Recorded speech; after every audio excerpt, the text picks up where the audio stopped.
Milk shake. இதுக்கு தேவையான பொருட்கள்: பால், கூல் பால் 1 டம்ளர், ஓரியோ பிஸ்கெட் 4 அல்லது 5, சாக்லேட் சிரப், இது பொடி பண்ணது ஓரியோ பிஸ்கெட்டை பொடி பண்ணி வச்சா கொஞ்சம் தூள், கொஞ்சம் ஒரு பிஸ்கெட் போடணும். போட்டு பாலை நல்லா ஊற்றி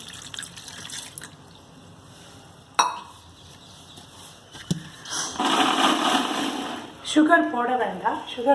ஏன்னா இதுலேயே இருக்கிற சுகர் போடும்.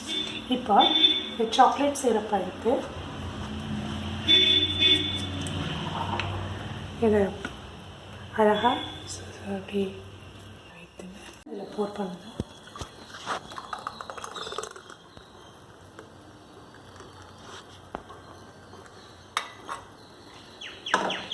இந்த ஃப்ரெஷ்டு பிஸ்கெட்டை மேலே போடுங்க. Oreo milk shake ready.